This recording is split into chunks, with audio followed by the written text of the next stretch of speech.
everybody, and welcome to what I'm told is show 6. I missed a show last week. Don't tell them what happened. But welcome. And we are talking about Game Week 4. This is Premier Fantasies. You see some familiar faces. We've got a brand new face we're going to be introducing shortly, because that is the gentleman who got 74 points, which was good going. It is good going in such a very, very tough week. I mean, it was an awful week for the majority of us. I think there were some averages. There was a stat that was shared with us earlier about the wildcard average, which was like 41 points. So it has not been a great week for any of us. But he managed to get the 74 points, and we will have him on shortly. We shall do, but in the first interim, let me just welcome everybody. If you've had a look at the Premier Fantasies log, you're probably not surprised to see no OG and no Barney Gurnan tonight. Again. But somebody was very rude to them earlier on. I think it might have been Gabriel. Oh, no, it was actually James. I see that smirk there. Because you said that maybe they can come on next week because their grand total might get to 100. Welcome, James. Yeah. Evening. Welcome to James. You know, he's also being a bit circumspect because they were on top, but right at the bottom of the screen here, Liam and Marcel should be Klopp. Tonight is just Klopp. Liam, you made a huge step in the right direction. So you've closed the gap to literally a couple of points between yourselves and Habits a Laugh. Not entirely by design, I have to say. Last week was quite a busy week, but I also sort of early in the week, I made a change, and I thought, you know what, let's make that change. And then, you know, deep in the week, you can sort of stew over it. And then, you know, if the mood grabs you, make an adjustment. And I decided not to. I kind of ran out of time, to be honest. I mean, that's my honest to think. That's what happened. So, yeah, I'm happy with the points. I'm not complaining. Well, that kind of worked in your favor because you ended up with 58 points. You captained Mo Salah, who got you 10 points, and Vardy got you 17 points. So you didn't do too badly. Out of 2 players, you got 27 points. And some people actually got 27 points overall. So you've done kind of well. Look, I mean, look, that Man City game was absolutely key for me. So, I mean, I'm most thankful for that. Shall we welcome these 2 Stretford tinkerers in the middle? Because, you know, I don't know how happy they are. First of all, I want Gabriel to confess, and Keegan, I'm sure, will agree.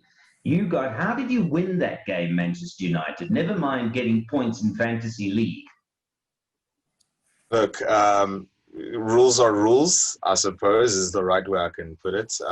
That's what VAR is there for, you know. So we can't fight it when it's right, and when it's wrong, we have to rightfully so complain. But I believe in this situation, we were quite lucky, I must say. But the correct decision by the video assistant referee in the end. You know what? I don't rate VAR for anything at this point. I mean, it was a shambles what happened in the Tottenham game, and literally Spurs was robbed twice because the first penalty was like ridiculous to have been given, and then there was a penalty at the end, but they decided not to even like give that one. So please, I'm not having it. VAR and I are just not getting along. Well, I want to ask Liam, if they do stop with VAR, I mean, is the Leicester striker going to be Jamie D? Because you're going to take VAR out of it, so it just becomes Jamie D and no VAR. Yeah, and I will lose points as well. Look, the one thing I'll say about it is, I mean, if you compare to what the ruling was before, you know what, if you can't make sense of it now, as long as it applies all the way through, then fine. That gives you a level of consistency. It might not be right, but it might not be good for football. But the point is, in a weird and wonderful way, it will still be fair. So to change it now would be interesting. I would say that it will be interesting because Spurs fans can complain. Well, why did that not apply, in the early part of the season? So to tinker with it now is a little dodgy, I think. So can I just add a quick comment? Yeah. So the referee association met on Tuesday evening to actually discuss the handball ruling, and they have made a change. They have have made a they? change. They have allowed That was quick. they have allowed the refs in the game to make a subjective decision, Ooh. deciding Okay. whether So the kind of goes hand back. was actually forced. It's still a gray area, but in terms of whether the hand could have been placed other way, like it's still opening a door for the ref To get So- out of it. Well, So- that's a good thing. So if the ref is playing Premier Fantasies or is in their fantasy league and they have a league on, they can rule in their own favor. Yeah, under a pseudonym. Guys, I think let's welcome Graeme because I want to bring him here. I've just brought up his team. We're going to get Graeme Swartz. He's a Cape Townian in, and welcome him when he appears because 74 points is one hell of a going. And he joins us now. And we're going to, every week we welcome the guy or girl who does the best with a round of applause. So Graeme Swartz, welcome to you. Give him a round of applause, guys. 74 points. Welcome, Graeme. How are you? Very well, thank you. Nice being with you, Neil. So you already confided, as Liam has already confided, there was a bit of luck about him having a good game week, and the same thing applied to you. In fact, I had to tell you that you got 70-odd points. You thought you'd only got 50-odd. Yeah, honestly, I'm a little bit disappointed. I thought somebody would do much better than that because 74 is actually embarrassing, to be honest. But I think it was just a week where the results just went a bit funny, and people who had captains from big teams, City and Leicester, what was that team? City and Chelsea, and possibly even Spurs. I think that's where it went wrong. I was just a little bit fortunate that the players I selected, and I must be honest, Neil, it was actually my substitutes that brought me through.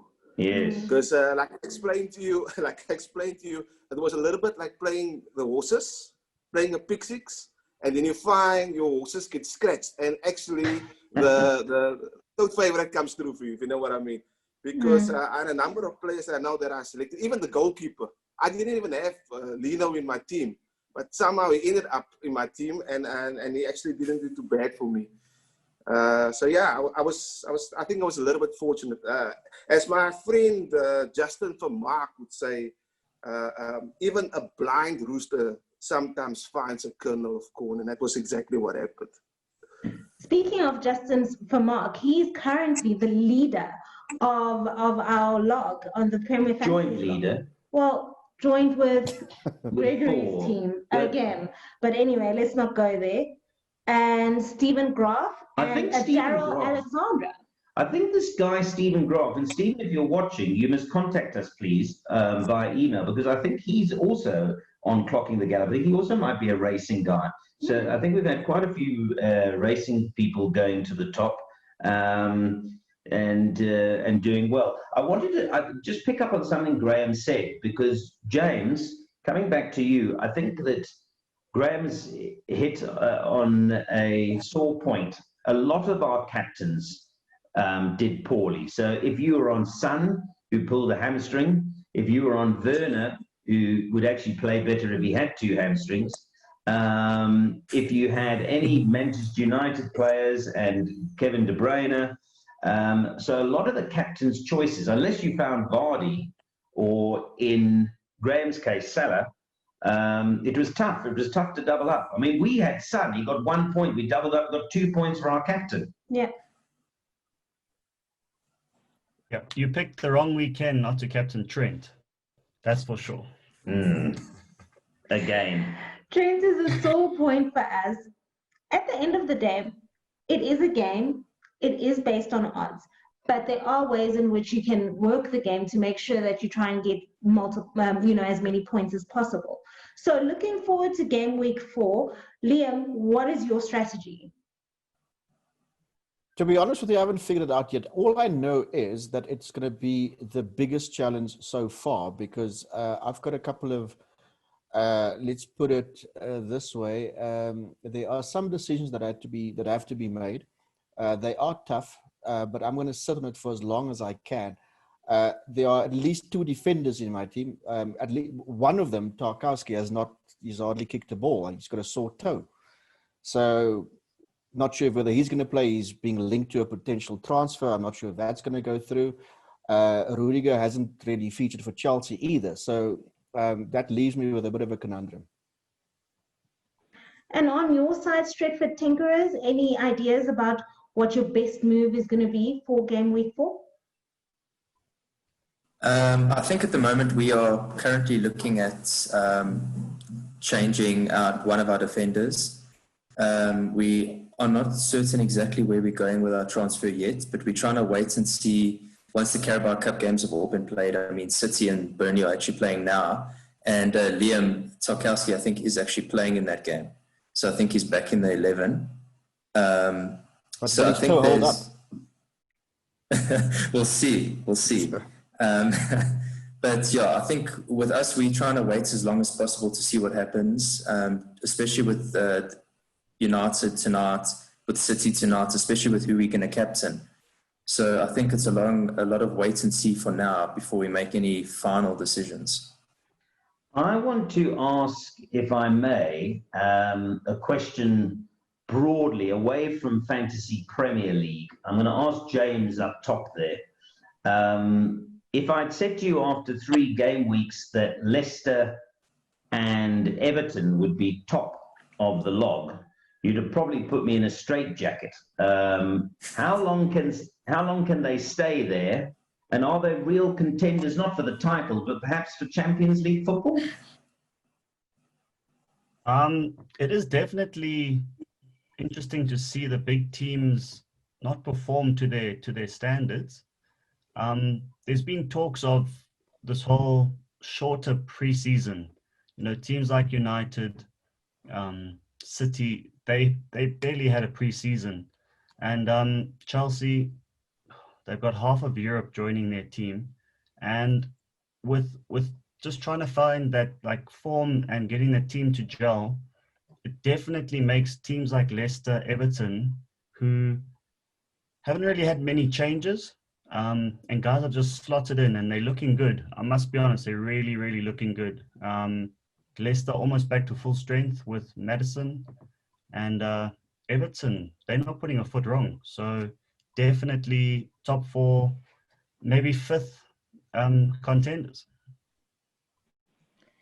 Gabriel, do you see yourself looking at any differential players this game week, or advice on differential players this game week coming up? Differentials, I'm not quite sure. I'm looking more at the premium options at the moment. I think that it's been some time already for some of the teams and players to adjust and just get used to the different Premier League that's happening basically. And I think also with some injuries, it hampers players like Timo Werner, for example, because I mean, Christian Pulisic, I still believe is Chelsea's best player. He's not playing. And then we've got Hakim Ziyech who's not there. So once they're there, maybe they might add a different element to maybe aid in Werner's game. Perhaps the same story Gabriel, with Spurs, Wait. I've got to interrupt there.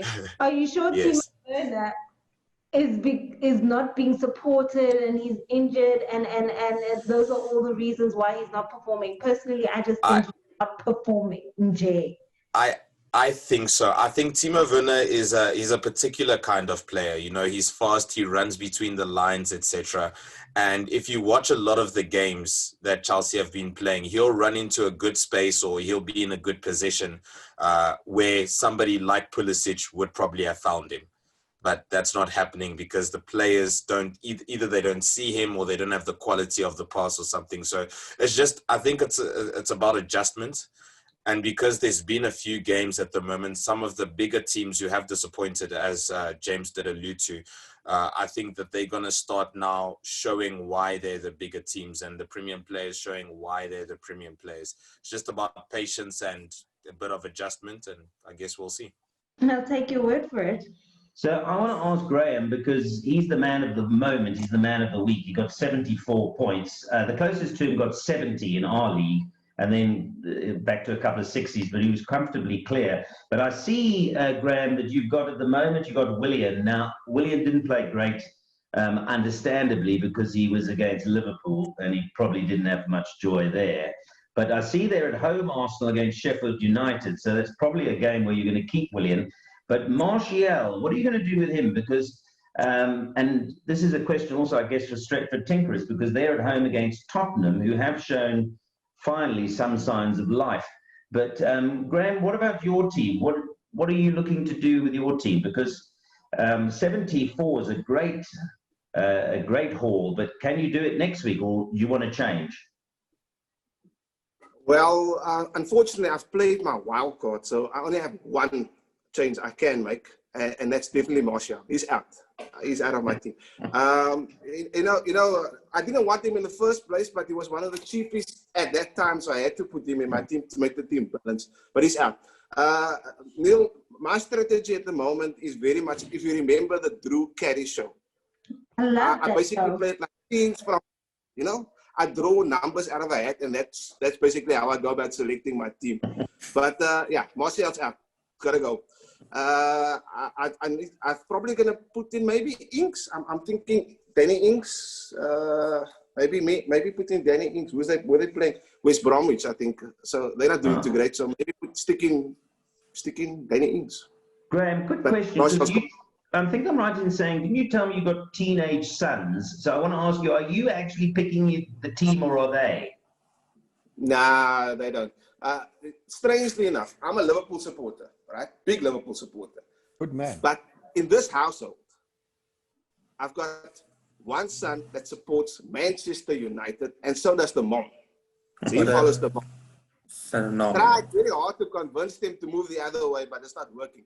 And then my other son, he saw the rivalry over the years, and he's not keen on it, so he doesn't take any interest in the football. He'll ask me what was the results, but he doesn't take any particular interest in football.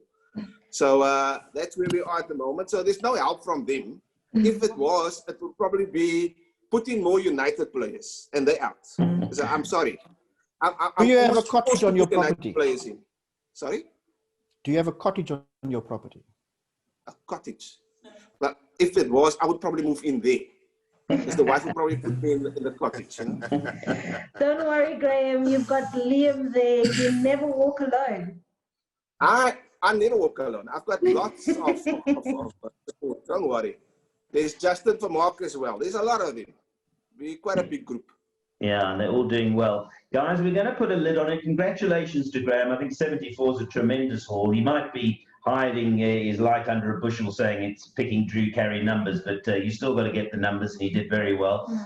Interesting. We will try and get OG and Barney, because they've got to explain themselves. I mean, they're in 81st position. And it's the second week in a row where they're ducking and diving. I think they're arguing. But maybe the master of the youth block was to remind people, if anybody does come on to Cafe Better Sport and watches Premier Fantasies, the more the merrier. So I think we're about 3 shy of 100. But if you want to add, we'll pop on that code again.